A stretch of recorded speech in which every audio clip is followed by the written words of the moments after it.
Yeah. Yeah. That's good. Thanks for helping. Anyway, hi, Sarah. We appreciate that. So, if anyone is watching us out there, thank you for your patience and thank you for watching. We've got 6 people here in the Hangout and we've had some technical problems. We haven't been able to go live on YouTube or Google Plus. We're now broadcasting via Frank, who's in the middle there. Hi, Frank. We love you, Frank. We have got here Maxine and Sarah. Maxine Kwok-Adams is first violinist in the LSO, and Sarah Chang is, as I was saying before we got rudely interrupted, a world-class, famous, international, amazing violinist. And there she is. Well, first of all, both were. Yes, they both are. Yes, Maxine, you're an amazing violinist. But I think we should first start with why Maxine and Sarah are sitting together in the same room. How did this come about, this beautiful friendship?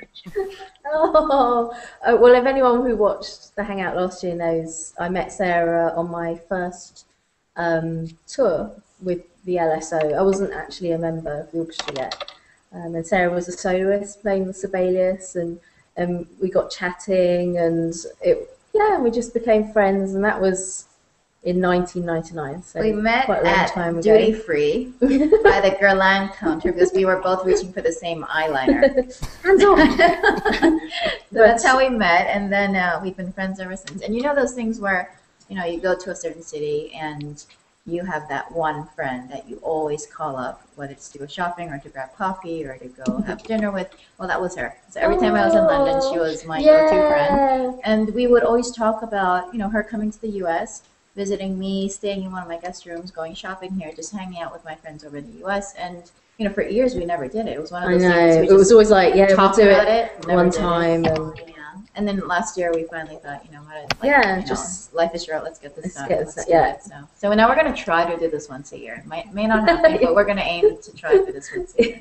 And are we going to hang out once a year? Well, if it works better, then better than this attempt. No, hopefully it will work out well. But no, it's fun for us to be able to chat to people and give them, an idea of what life's like for Sarah being, an international soloist, and what it's like to be in an orchestra. So hopefully people will get some kind of info from that. Some kind of insight. So, well, let's go with that one then, Sarah. You're on holiday at the moment, but your schedule must be pretty insane. It is insane, but there are pockets of time usually in between like U.S. and European periods or European and Asian periods, and it's next to impossible to actually find a little pocket of a little window of time where our vacations actually coincide. So this was planned, I would say, at least 6 months ago, where we actually went through our calendars together. And she would say, I've got 5 days off in June, and I would say, I've got 3 days off in September, and we would try to actually mix and match days that work. So, yeah. So it's just luck whether you find something that actually works, because for both of us, the concerts are set so far in advance. It's not really. I mean, I have taken work off to be here, but it's obviously totally worth it to be here. And as we say, life's short. You want to be able to hang out with your friends. So it's great fun. Well, she actually has like a real job, And you don't. She has a real job, whereas I'm actually self-employed. A real day job. I'm self-employed too. Yeah. Self-employed. Yeah, I'm no, but it's still self-employed. Really? Yeah. That's awesome. Okay. Yeah, so you have to do the tax as well. Yeah. Oh yeah. So I estimated today that the LSO travelled around 49,500 miles last year. How far do you reckon you've travelled, Sarah?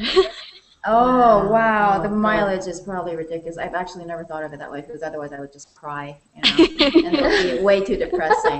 But no, I mean, I bounce between the U.S. and Europe every single month. It's usually a month in the U.S., a month in Europe, a month in the U.S., a month in Europe, and then Asia about twice a year, and I usually do about 3 weeks. each time. And I just got back from Australia actually in March. So it really is an awful lot of travel, but I don't actually mind it anymore because I take the airplane time as sleep time. You know, so if you actually get on a flight and you have like 16 Even with your hours. screaming babies. You know, I don't mind the babies because I usually have headphones on, you know, and I usually, you know, either watch a movie or two and then I just go to sleep. So even if it is like a 17-hour, 18-hour flight, You get time. that actually means that's a good about 14 hours of sleep right there, you know. And if sometimes you get these really rude like flight attendants who come by and they poke you and they're like, do you want to eat? Would you like a meal? And you literally like you want to. You know, you want to strangle them because I always manage to wake up just as they come round. It's brilliant. I have a sixth sense. It's like, food, really? But the best one are the Japanese airlines where they have stickers where you can actually stick something on the back of your head or over your forehead. Do not disturb, right? Or wake me or for wake me for food. meals. Wake me for meals. Yeah, exactly. No. That's crazy. It's the only time where you can actually get in an environment where phones don't work. You know, okay, you can type emails, but you can't send emails. You're really not really disturbed in any sort of way if you don't choose to be. So I actually look at travel time now as time to sort of rest and sleep, which is kind of, you know, sad, but it works. A lot of films. Yeah. We were going through a load of DVDs and films, and we were like, seen that. I know. And I was thinking, when does she get time to go to the cinema? And of course, she's seen them all on the plane, on the little mini screen. And which airport has the best shopping? Oh, Hong Kong. Yeah, Hong definitely. Kong. I went to Hong Kong. Korea has a good one. Heathrow Terminal 5. Terminal 5 is great. Heathrow Terminal 5 is pretty good. And Middle Eastern airports because they Dubai. don't close. Dubai is amazing. The shops stay open all night long. Yeah, Dubai is pretty So, awesome. but yeah, yay for Terminal 5. I do like it there. And where are you off to next, Sarah, once you've finished your holiday? What's your next trip? South Africa. For the first time ever. Johannesburg, Cape Town, Durban. I've never been. I'm so excited. I can't even tell you. It's my first time there. I'll be there for about 2.5, 3 weeks. And then once I get back, then the U.S. festival starts. So then I'll be doing the usual festivals, Chicago and San Francisco and, you know, Aspen and all the normal festivals that I do every year. So looking forward to that because, you know, summer festivals, they're so much fun. Oh, you love so those. much fun.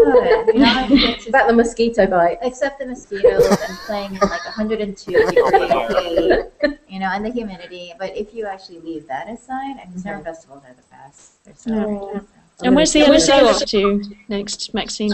St. Petersburg on Sunday. Sorry, yes, I must plug that. I won't be going to St. Petersburg because I'll still be here.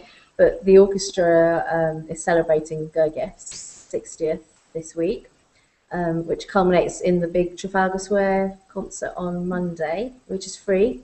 So people, please rock up. And then where do we go? I think a concert in Madrid. I think that's the next time I have to get a suitcase out. Aren't you an ex? And then, yes, we have a 5-week residency in Aix-en-Provence in mid-June. So that's really, really fun because 5 weeks in one place, you can actually unpack and put your suitcase away and try and make it a bit like home or something. And some people are hiring houses to stay in, aren't they? That's right. A lot of people sort of share together, hire villas with big pools and things like that. But Miss Lazy here is staying in the hotel because I don't want to have to clean up for 5 weeks.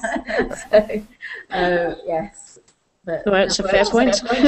there's, you know, I kind of, I want to know that air conditioning is going to be really, really nice and cool, and I'll have Wi-Fi. and room service and housekeeping. And, you know, living in hotels actually is, you know, very, very comforting, and in a way you can get quite spoiled, but you know we're always working, right? So the last thing you want to do, I think, is after rehearsal and concerts go back and have to cook, it's true. playing, you know. And I've lived in hotels, you know, so I'm pretty used to not doing anything for myself. Yeah, she doesn't make her bed. I know, and the thing that she came and she's like, "You don't even make your bed?" I was like, well, no, there's on the road. There's always somebody different. And See, I make my bed even in the hotel just because that's just not right. you know, I'm not tucking the sheet back in or anything, but I sort of Why do you pile think it all the back. bed I in the don't know. It makes me feel better about that. The housekeepers are going to come in and not think, oh my god, you know, the bombs hit this room. It's habit. It's habit anyway, because you just, you know, I make my bed at home. So. I don't understand how we're friends. Okay, let's I'm going to go, we should take this computer up to our room and see what it looks like.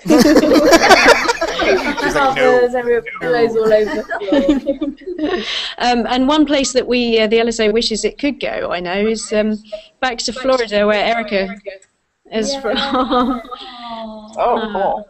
That's where I met Erica in Daytona. Trust me, we miss you guys badly. It really was the highlight. We used to go every 2 years, and it was the absolute highlight of the LSO's calendar. Sort of, we were going usually in July, and sort of come New Year, everyone was started the Daytona diet. Because there's one thing about being in your swimwear on holiday, but it's a very different thing when you're in swimwear in front of all your colleagues. So everyone was like, oh my god, I need to lose weight. And then by the time you got there, you just didn't care anymore. So it was just great. Really, really fantastic fun. We used to have nice concerts.